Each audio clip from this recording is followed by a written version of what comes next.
नमस्कार विद्यार्थियों। अलंकार के प्रकरण में जो हमने शब्द, अर्थ और उभय अलंकार के माध्यम से हमारे जो सिलेबस में पाठ्यक्रम है उसमें जो अलंकार दिए गए हैं उनको हम विस्तार से उदाहरण से समझ रहे हैं, पढ़ रहे हैं और आप उसको नोटबुक में उतार भी रहे हैं। अब हमारा आज का जो प्रकरण अलंकार का ही है, क्योंकि हम 3 पार्ट उसके कर लिए हैं। पहले पार्ट में मैंने आपको अर्थ अलंकार, उभय और शब्द अलंकार उनको समझाया था। दूसरे में मैंने अनुप्रास एवं सिलेश को समझाया। तीसरे में मैंने जो कल आपको पिछले चैप्टर में पढ़ाया था तो उसमें मैंने शायद आपको उपमा के बारे में बताया था और रूपक थोड़ा सा जो हमने पढ़ाया था। आज भी हम वही पढ़ेंगे, आज रूपक के भेदों को पढ़ेंगे। तो इसके साथ साथ उत्प्रेक्षा है और फिर शायद आपके उदाहरण और विरोधाभास, विचार अलंकार और विषय में इनको हम पढ़ेंगे। तो शुरुआत करते हैं। आप नोटबुक निकालें, पेन के सहयोग से उसमें नोट्स बना कर लिखे, सुंदरता से आपको समझ में आएगा तो स्वच्छ तरीके से आप उसको उतारें, किसी प्रकार की त्रुटि ना करें। तो कल मैंने रूपक के बारे में आपको बता दिया था। इसमें आरोप किया जाता है रूपक यानी रूप प्लस तक रूप दे दिया जाता है उसका दूसरे चीज का, या एक ही मान लिया जाता है। वो चीज होती नहीं है लेकिन फिर भी एक ही मान लिया जाता है, वो होता है रूपक। तो रूपक के भेद आज हम पढ़ेंगे। तो आप निकालें नोटबुक, उतारे उनको। रूपक के भेद हम पढ़ते आ रहे हैं। आपने देखा होगा अनुप्रास के विचार पढ़े हमने। एक और होता है लाटानुप्रास, जिसको मैंने पढ़ाया नहीं था क्योंकि आपको सिलेबस में चालू है नहीं, लिटरेचर में वो है, कंपल्सरी में नहीं है।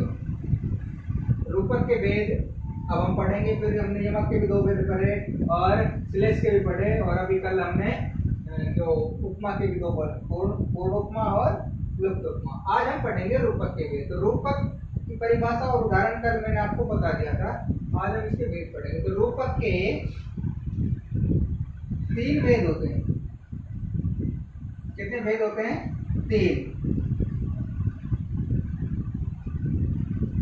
3 भेद होते हैं रूपक अलंकार। अब कौन कौन से होते हैं मैं आपको बता देता हूं। सांग रूपक, इनको पढ़ेंगे अभी, तो आप नाम उतार ले, विस्तार से फिर इनको पढ़ेंगे। दूसरा होता है निरंग रूपक, और तीसरा होता है पारंपरिक रूपक। नाम अलग अलग लिख सकता है कहीं आपको, आप इन तीनों को पढ़े, बस इन तीनों को लिखे, इनसे आप समझे। पाठ्य पुस्तक में जो आपको दिया हुआ है सांग रूपक, निरंग रूपक और पारंपरिक रूपक, यही आपको दिया हुआ है। सरल नाम भी है, समझ में भी आएगा। तो कई अलग नाम मिले, उपरूपक मिला होता है कहीं कहीं, सांग उपरूपक, इस प्रकार से। तो आप उसे भिन्न ना हो, आप ऐसे ही पढ़े सांग रूपक अलंकार, निरंग रूपक अलंकार, पारंपरिक रूपक अलंकार। ये जो है रूपक अलंकार के 3 भेद होते हैं। अभी तो लक्षण इनके तीनों के और इनकी परिभाषा हम पढ़ेंगे। तो आप इनको उतारें उसी प्रकार से जैसे मैंने आपको बोर्ड पर लिखाया है। अब आप बात करते हैं पहले भेद की। बात करते हैं अब पहले भेद की। पहला भेद क्या लिखा हमने अभी, आपने भी लिखा होगा। पहला भेद हमने लिखा है सांग रूपक। सांग रूपक, हाँ भाई, पहला भेद हमने लिखा सांग रूपक अलंकार। रूपक का ही भेद है। वैसे तो मुख्य रूप से रूपक ही हम पढ़ रहे हैं, लेकिन भेद इसमें दिए हुए हैं पाठ्यक्रम में, तो इनको हमको पढ़ना होगा। तो हम पढ़ते हैं, सांग रूपक में पढ़ेंगे। देखो लक्षण लिखेंगे इसके सांग रूपक के। जहां उपमेय के अंगों पर उपमान के, जहां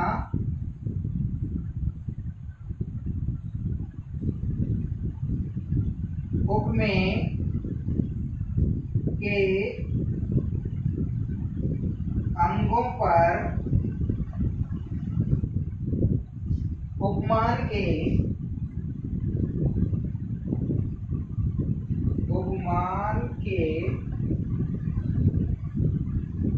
अन्य अंगों, जहां उपमेय के अंगों पर उपमान के अन्य अंगों का भी आरोप किया जाए,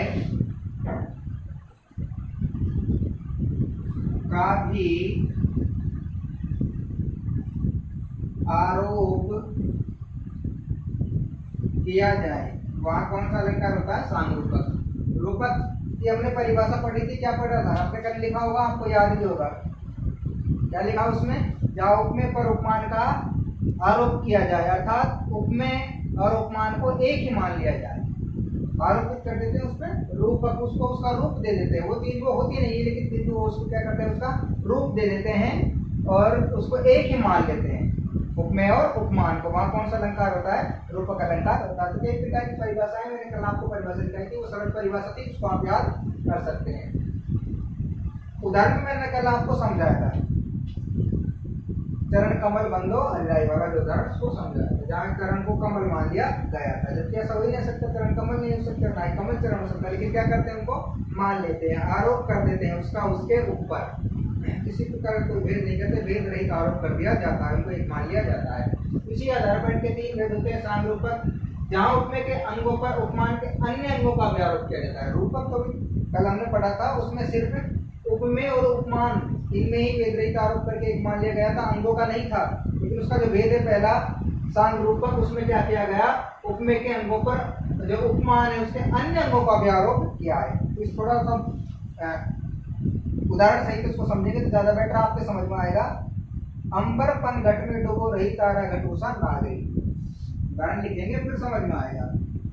तो आप भी उतारे मेरे साथ, अंबर पन घट में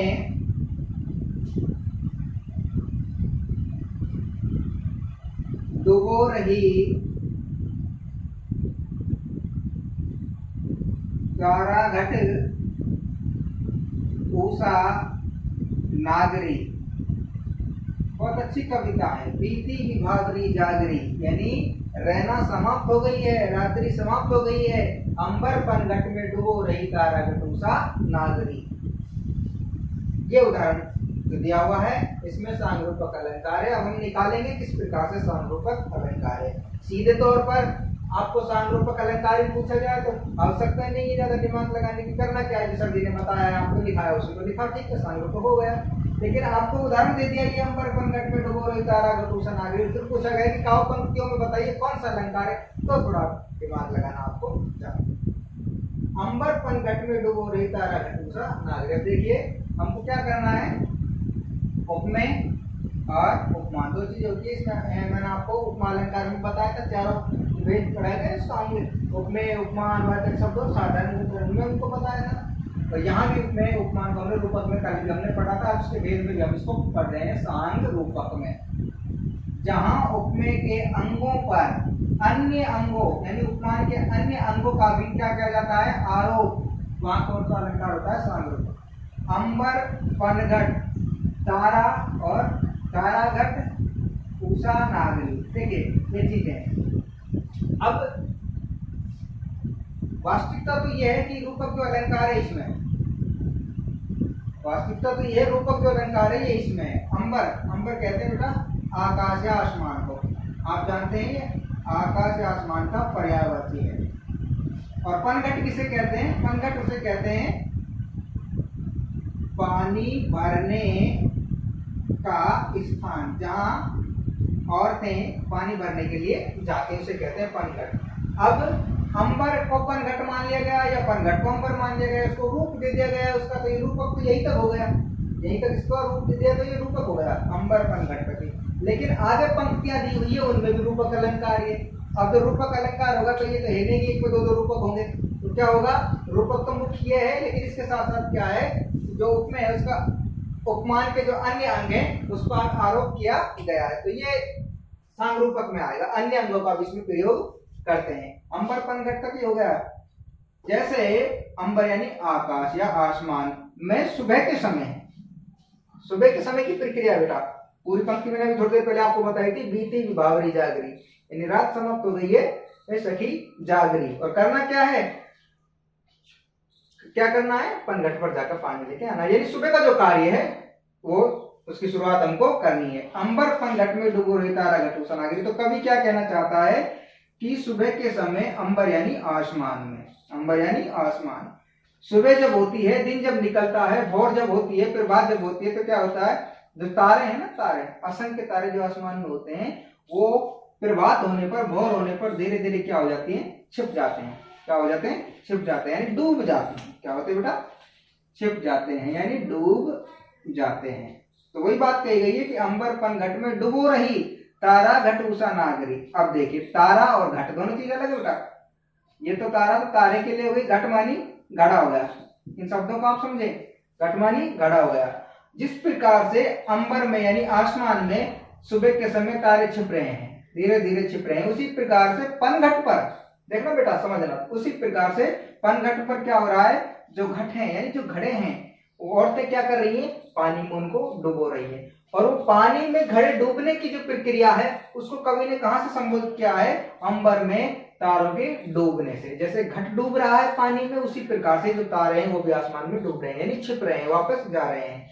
उषा नागरी, और बात कब की गई है, उषा कहते हैं प्रभात को, जिसको कहते हैं प्रभात को, सवेरे को, सवेरे की बात की गई है। तो देखिए रूपक अलंकार को हम ये तक मान लेते हैं अंबर पनघट, लेकिन अंबर पनघट के साथ साथ अंबर के साथ तारा और पनघट के साथ घट, यानी ये उपमेय उपमान है, इनके साथ साथ ये जो उपमान के अन्य अंग है ना, इनका भी आरोप इन्हीं पर आधारित है। और वही परिभाषा हमारी यहाँ है, जहां उपमेय के अंगों पर उपमान के अन्य अंगों का भी आरोप किया जाए, वहां सांगरूपक अलंकार होता है। तो इस बात को आप समझे कि अंबर पनघट, यहाँ इसको इस पर आरोप कर दिया है कि अंबर क्या मान लिया, पनघट मान लिया। जिस प्रकार से अंबर में तारे डूबते हैं, उसी प्रकार से पनघट में क्या डूबते हैं, घट यानी घड़े डूबते हैं। प्रक्रिया सुबह की है, विभावरी बीत गई है। तो इस उदाहरण को आप रख लीजिए, अंबर पनघट में डूबो रही तारा घट उषा नागरी। रूपक अलंकार आपको पूछा जाता है कि रूपक अलंकार को उदाहरण सहित समझाइए, तो भी आपको इस उदाहरण को लिखाना है। किसी प्रकार का कोई कंफ्यूज नहीं है, आपका गलत नहीं करेगा कि सर जी ने तो सांगरूपक में लिखा है तो रूपक कैसे हो सकता है। रूपक का ही भेद है, सांगरूपक पूछे तो भी आप इसको लिखा, रूपक अगर पूछे तो भी आप इसमें लिखा, लेकिन उदाहरण देकर अगर पूछे तो फिर आपको सांगरूपक लिखना है। और ये इसके लक्षण है जो परिभाषा दी हुई है, ये लिखना है। तो समझ में आ गया होगा। सांगरूपक, जहां उपमेय के अंगों पर उपमान के अन्य अंगों पर भी आरोप किया जाए, यही तक हो गया था रूपक। लेकिन अन्य अंग और दे दिए, क्या क्या, तारा और घट। तारे की प्रक्रिया किस संबोधित कर दी गई, अंबर से, और घट की प्रक्रिया किस संबोधित कर दी गई, पनघट से। तो इस प्रकार से हम इसको पढ़ सकते हैं। या जो ये जो बात, जो सुबह की बात जो की गई है, ये प्रभात की जो बात की गई है, सुंदरी से यानी औरत से की गई है। सुबह के समय जो ललनाएं हैं, जो औरतें हैं, जो स्त्रियां हैं, वो कहाँ जाती हैं, पनघट पर पानी भरने के लिए जाती हैं। और जब वो घट को यानी घड़े को उस पनघट में यानी पानी के अंदर डुबोती हैं, तो वो प्रक्रिया कवि के लिए कैसी जान पड़ती है, मानो अंबर में तारे डूब रहे हों, छिप रहे हों। तो वही इसी प्रकार से इसको रूपक कर दिया है। जबकि पनघट कभी अंबर नहीं हो सकता, और ना ही कभी अंबर पनघट हो सकता है। तारे कभी घड़े नहीं हो सकते, और ना ही घड़ा कभी तारा हो सकता है। तो यहाँ इनको वेद रहित आरोप कर दिया जाता है, यानी रूपक रूप दे दिया जाता है, एक मान लिया जाता है। तो उतार लिया होगा आपने, मैं इसको साफ कर रहा हूं, दूसरा फिर हम पढ़ेंगे नोट्स के रूप में, बिना किसी त्रुटि के सुंदर तरीके से साफ शब्दों में, और इनको उतारते रहें, आपको समझ में आता रहेगा। पढ़ते भी नहीं फिर उसको नोट्स बन जाएगा। दूसरा जो वेद अभी थोड़ी देर पहले बताया था मैंने, निरंग रूपक, रूपक का भेद बताया था। निरंग रूपक, अभी सांग आप पढ़ेंगे, निरंग रूपक। निरंग रूपक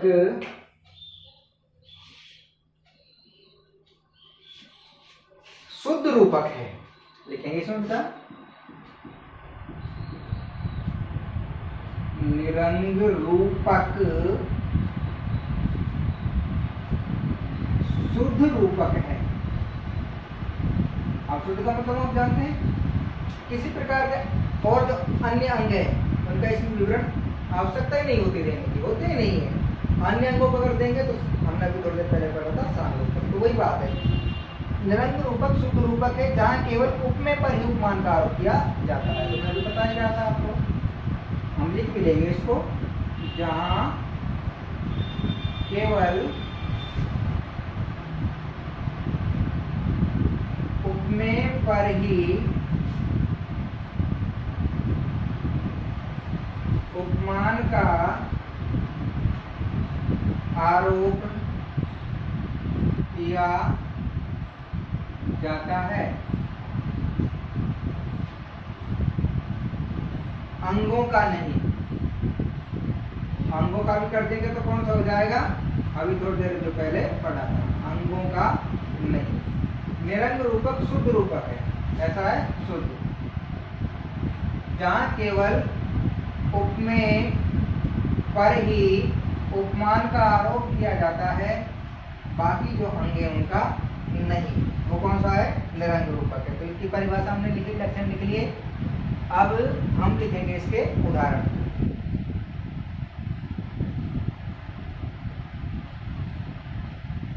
अवधेश के बालक, बहुत अच्छा उदाहरण है। उदाहरण मुझे छोटा उदाहरण याद था, लेकिन इसके द्वारा समझा देता हूँ आपको। थोड़ा बड़ा है लेकिन अच्छी तरह से आपको समझ में आ जाएगा। अवधेश के बालक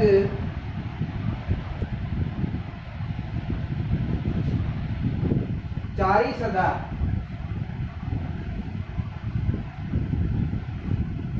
अवधेश के बालक चारी सदा तुलसी मन मंदिर में रहे।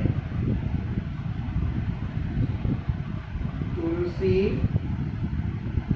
मन मंदिर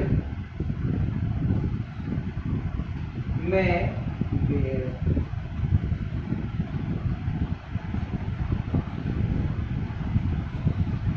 अवधेश के बालक चारी सदा तुलसी मन मंदिर में रहे। अब देखिए थोड़ा सा मैं इसका अर्थ आपको समझ देता हूँ, जरूरत की आवश्यकता नहीं, फिर मैं बता देता हूँ। चलो पंक्ति अच्छी है।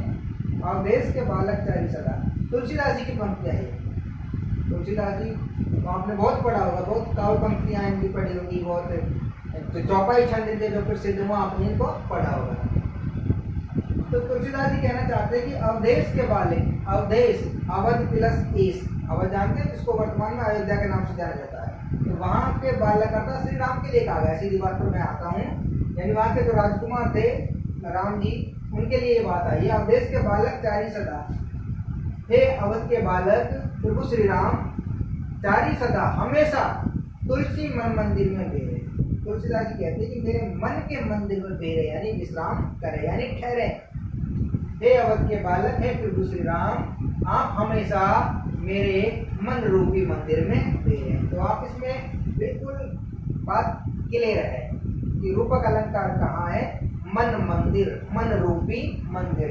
मन को किसका दर्जा दे दिया गया, मंदिर का, जबकि ये निश्चित है कि मन और मंदिर का कोई इस प्रकार से एकता इनमें नहीं है कि हम मंदिर को मन मान ले और मन को मंदिर मान ले। लेकिन क्या करते हैं, रूपक अलंकार में उसको उपमेय को उपमान मान लिया जाता है और भेद रहित आरोप करके उसको एक ही मान लिया जाता है। तो इनमें और कहीं नहीं है बेटा, इनमें सिर्फ इस जो काव्य पंक्ति के अंतर्गत जो शब्द दिया हुआ है उसमें मन रूपी, रूपी जो शब्द आया है रूपक के द्वारा ही आया है। रूपी जो शब्द आया है वो रूपक के द्वारा ही आया है, मन रूपी मंदिर, ये बात हो गई। अब इसमें मन का क्या है बेटा, उपमेय।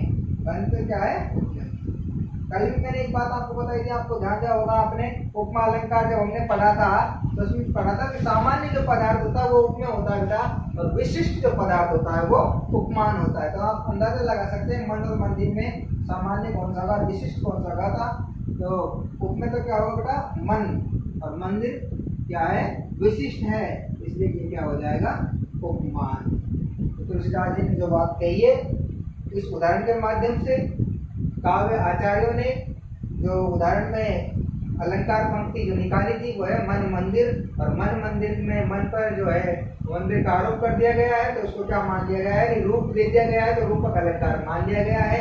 लेकिन अब यहाँ और किसी काव्य पंक्ति में अन्य अंगों का आरोप नहीं किया गया है, तो ये शुद्ध रूपक ये हो गया। तो शुद्ध रूपक कौन सा होता है, निरंग रूपक, इसलिए इसका दूसरा भेद हो गया। तो सीधी सी बात है, ये शुद्ध रूपक है।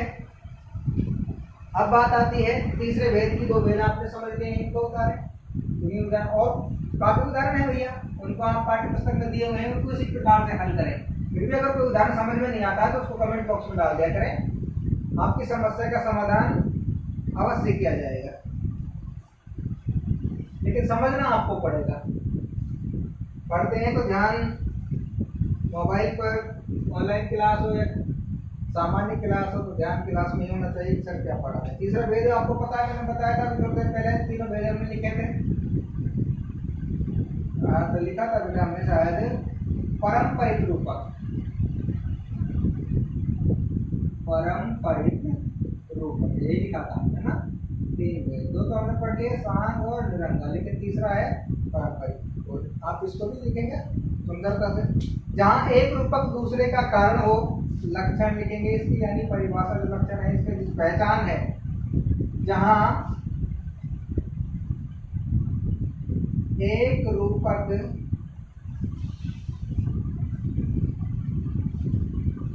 दूसरे का कारण हो,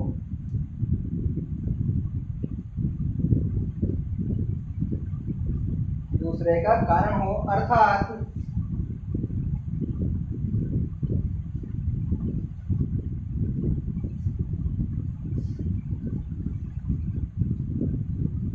दो रूपक एक साथ आते हैं,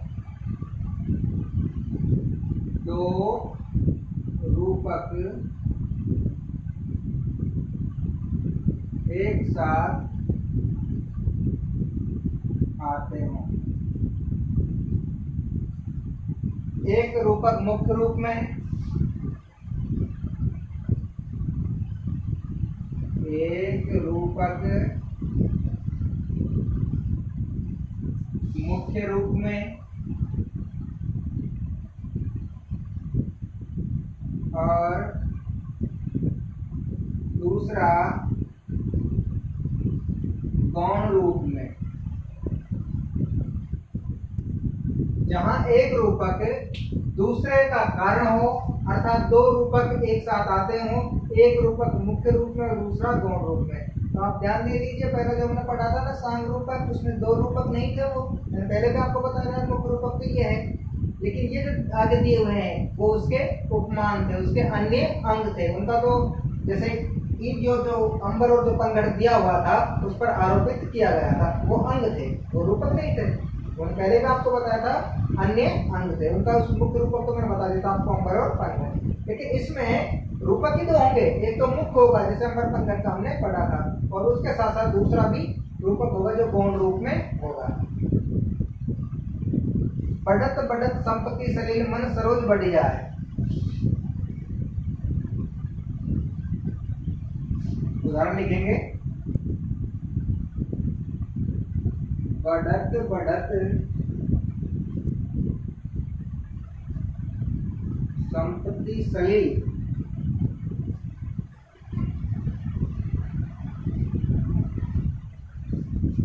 मन सरोज बढ़ जाए। बहुत अच्छा उदाहरण है, अर्थ भी हम इसका समझेंगे अभी। मन सरोज बढ़ी जाए।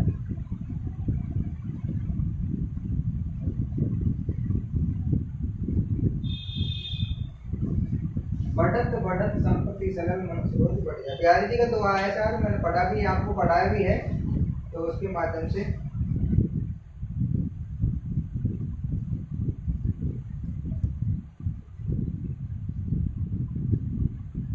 बढ़त बढ़त संपत्ति सलील मन सरोज बढ़ जाए। इसमें देखिए दो रूपक कहाँ कहाँ है बेटा। पहला जो रूपक है वो तो इसमें होगा संपत्ति सलील में, दूसरा जो रूपक है वो इसमें होगा मन सरोज में। अभी हम मानेंगे उपमेय कौन सा है, उपमान कौन सा है। संपत्ति धन दौलत का इसका अर्थ ले, थोड़ा आप समझ लेते हैं इसका। सलील जानते हैं किसका होता है, किसका पर्याय सलील, पानी का, जल का। तो ये चीज आपको याद रखनी है, तो ये समझ में आएगा। मन आप जानते हैं हमारा मन दिमाग कार्य जो करता है। सरोज इसका पर्याय है कमल का, इसका पर्याय है कमल का। तो इन चीजों से हम समझेंगे।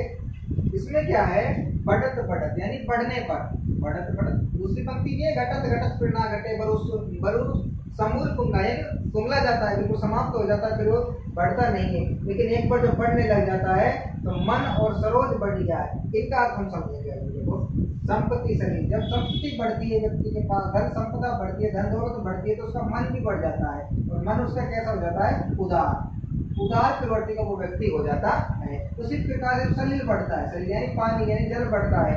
तो जल में जन्म लेने वाले कमल, यहाँ किससे संबोधित किया गया है, सरोज से। तो कमल जो है, कमल का फूल है, वो बढ़ जाता है। कैसे बढ़ जाता है, पानी बढ़ेगा तो वो बढ़ेगा, क्योंकि वो नहीं बढ़ा पानी बढ़ जाता है, उसको दबा देगा।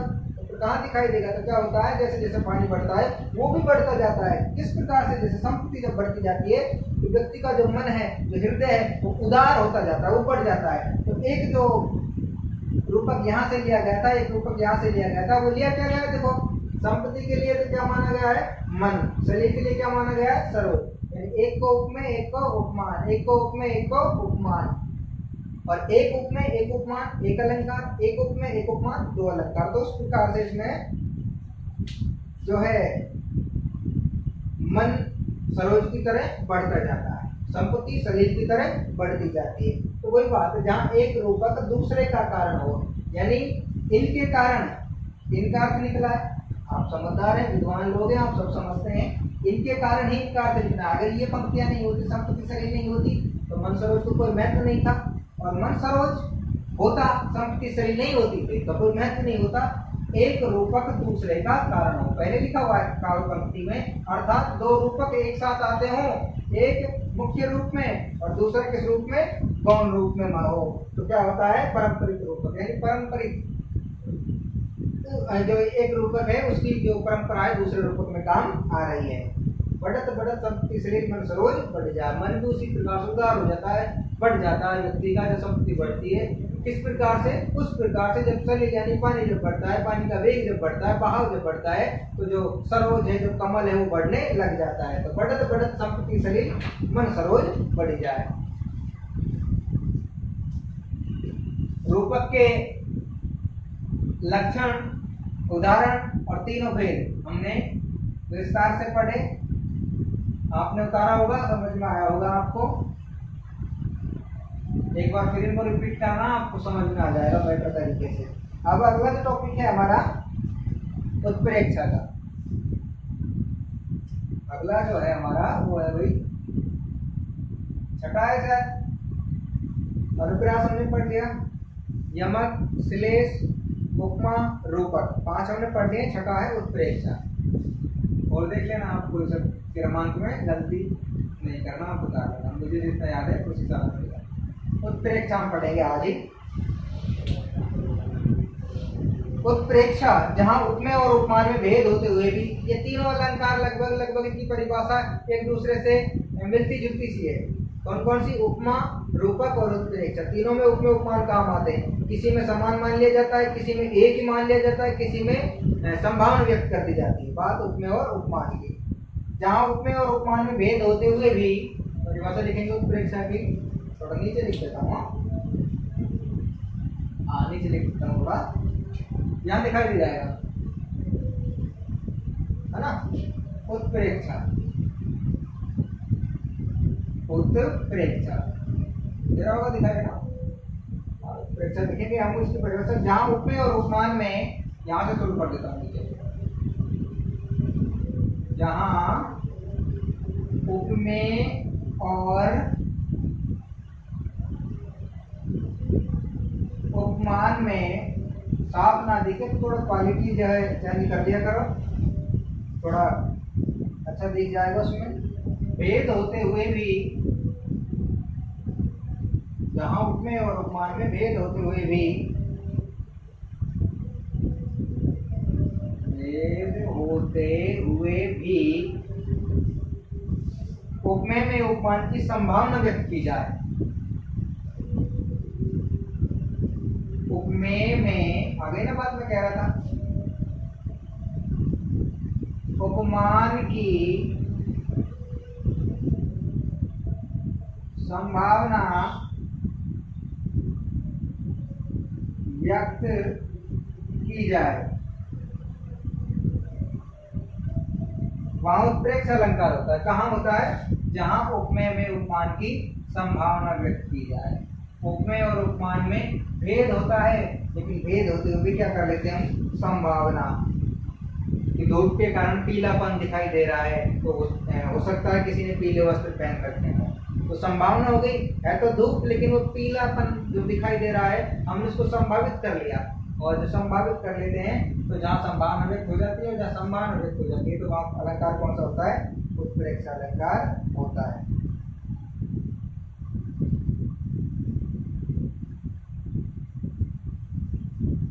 इसमें आगे थोड़ा सी इसी जो परिभाषा इसमें लिख रहे हैं समझ में आ जाए। इसमें मानो,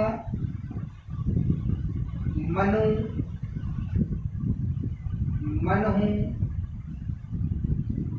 जानो,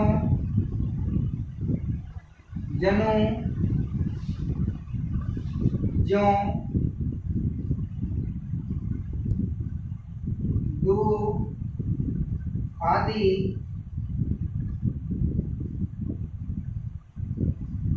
उत्प्रेक्षावाचक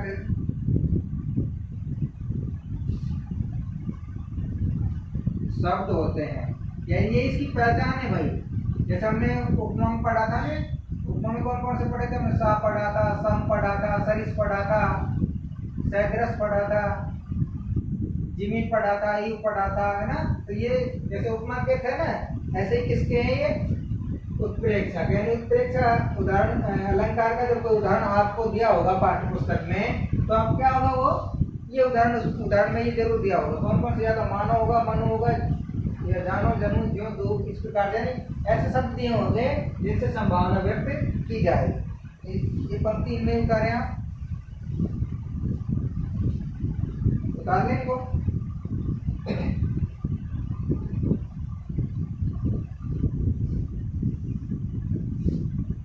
एक उदाहरण में लिख रहा हूँ आपका, है ना, फिर आपको समझाऊंगा उसको। सौ जनु हमरे माथे काढ़ा। बहुत अच्छा उदाहरण है, आपने 10वीं क्लास में इसको पढ़ा होगा, आपके पाठ्य पुस्तक में था 10वीं क्लास में। आपने देखा होगा राम लक्ष्मण परशुराम संवाद एक पाठ्य पुस्तक में आपके पाठ दिया हुआ था। उसमें जब राम, लक्ष्मण और परशुराम तीनों आपस में संवाद करते हैं तो ये काव पंक्तियां निकल कर आती है।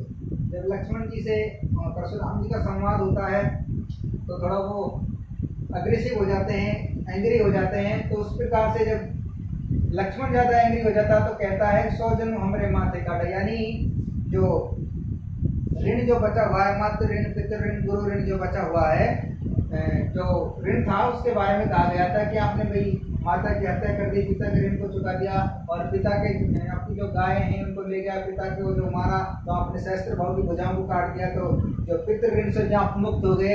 अब बचा कौन सा ऋण? गुरु का ऋण जो बचा हुआ है। क्यों बचा हुआ है गुरु का ऋण? क्योंकि जो शिव जी के परम भक्त थे, शिव जी के गुरु थे और शिव जी का धनुष तोड़ा है, तो इस प्रकार से वो एंग्री हुए थे। तो लक्ष्मण जी ने कहा था 100 दिन हमरे माथे काटा। ऐसा लगता है कि जब वो गुरु ऋण जो बचा हुआ है वो हमरे ही माथे काटा, यानी हमसे ही निकलेगा, हमारे द्वारा ही वो निकलेगा। तो इस प्रकार से वो कहा गया। तो सारी सभा चिल्लाने लगे 100 जनु हमरे माथे काटा। अब शब्द क्या देखो, मैं तो अर्थ तो आपको बता दिया था, लेकिन शब्द तो क्या है? जनु, पहचान के लिए। तो हम देख सकते हैं जनु शब्द आया है, यानी ऐसा लगता है, संभावना व्यक्त की गई है। लक्ष्मण ने स्पष्ट नहीं कहा था कि ठीक है मैं उतार दूंगा गुरु ऋण, स्पष्ट नहीं कहा था। वो तो संभावना व्यक्त कर रहा है कि आपका जो गुरु ऋण जो बचा हुआ है वो ऐसा लगता है कि हमारे माथे काटा है, कि हमसे ही चुकाएगा, हम इसको चुकाएंगे, हमसे ही चुकवाएगा। तो वो बात है, सिर्फ संभावना व्यक्त की गई है। और जहाँ संभावना व्यक्त की जाती है वहाँ कौन सा अलंकार होता है? उत्प्रेक्षा अलंकार होता है। 100 जन हमरे माथे काटा, यानी जो गुरु ऋण है परशुराम जी का जो बचा हुआ गुरु ऋण, वो ऐसा लगता है लक्ष्मण जी कह रहे हैं कि हमारे माथे काटा, यानी हमसे ही चुकेगा। तो इस प्रकार का शब्द दिया होगा, जैसे वाचक शब्द था ना उसमें, उपमावाचक, इसमें उत्प्रेक्षावाचक, तो ये पहचान दी गई है। इस उदाहरण के माध्यम से आप इसको समझ लें।